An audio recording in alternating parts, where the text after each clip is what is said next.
बिस्मिल्लाहिर्रहमानिर्रहीम, अस्सलाम वालेकुम रहमतुल्लाहि व बरकातुहू। मेरा नाम अहमद अकील है, आप देख रहे हैं प्रॉपर्टी टीवी। अगर आप कंस्ट्रक्शन इंडस्ट्री में या किसी भी इंडस्ट्री में कहीं भी एम्प्लॉयमेंट के लिए जाते हैं, जॉब के लिए जाते हैं, तो उस सूरत में आपको अच्छी जॉब नहीं मिलती है और आप सोचते हैं कि शायद अपने जानने वालों को बेहतर पोजीशन पर रखते हैं या बेहतर सैलरी देते हैं या बेहतर मराहत होती हैं। ये बहुत एक ऐसी अप्रोच है कि जो एक वो उस बंदे की अप्रोच है जो असल में चीज़ों को सही समझता नहीं है। लेकिन मैं इस वीडियो में हम आपसे बात करते हैं कि आपको मराद कैसे ज़्यादा मिल सकते हैं, जॉब अच्छी कैसे मिल सकती है, सैलरी अच्छी, अदर वेजेस आपको अच्छे कैसे मिल सकते हैं। आइए इस पे बात करते हैं।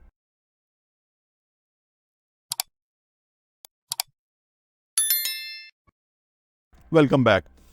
एक बहुत मशहूर मिसाल है, आपने सुन रखी होगी कि एक बहुत कीमती फैक्ट्री थी और फैक्ट्री जो है वो मसला हो गया और फैक्ट्री बाहर से आई हुई थी, लाइक जर्मनी से आई हुई थी।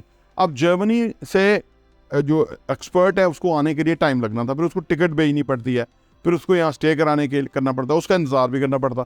इतना टाइम फैक्ट्री ओनर के पास नहीं था कि वो जो फैक्ट्री है उसके लिए इतना इंतज़ार करे, क्योंकि आर्डर्स बहुत थे और प्रोडक्शन देनी थी। अब उन्होंने फिर लोकल जो लोग थे उस पर सोचा कि कौन बंदा है जो कि इसको कर सकता है।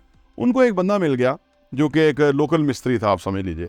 वो आया, उसने पूरी मशीन का जायज़ा लिया कि क्या वजह है, मशीन चल क्यों नहीं रही, कहाँ कोई मसला है, कहाँ नहीं है।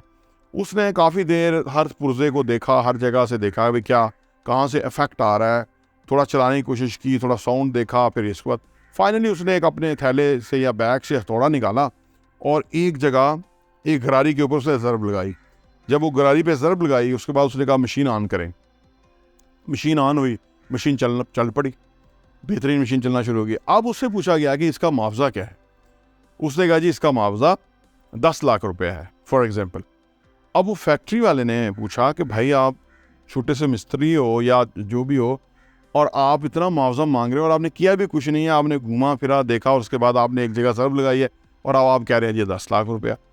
तो अगर वो इंजीनियर मंगवाते तो शायद उनका कोई 3 मिलियन 30 लाख रुपए लग जाता, उसको स्टे कराते, उसको उसका खर्चा देते, उसको टिकट बेचते वगैरह वगैरह। ये 10 लाख मांग रहा था, उनको ये भी ज़्यादा लग रहा था।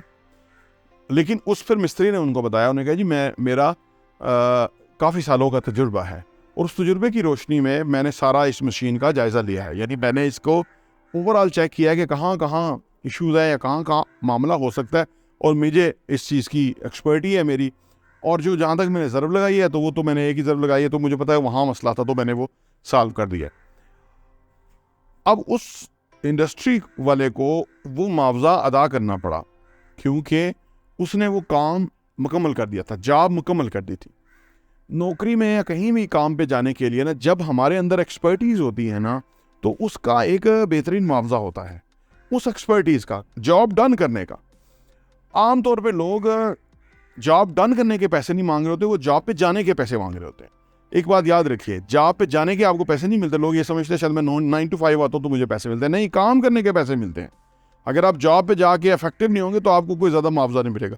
फिर कोई अपने रिश्तेदार को भी नहीं दे सकता, किसी जानने वाले को भी ज़्यादा मुआवजा नहीं दे सकता। बाजार आपको लग रहा होगा, लेकिन जो बिजनेसमैन है वो समझता है कि किसकी क्या यूटिलिटी है, किसकी क्या इनपुट है, किसकी क्या परफॉर्मेंस है, उसके मुताबिक ही उसको अदा करेगा।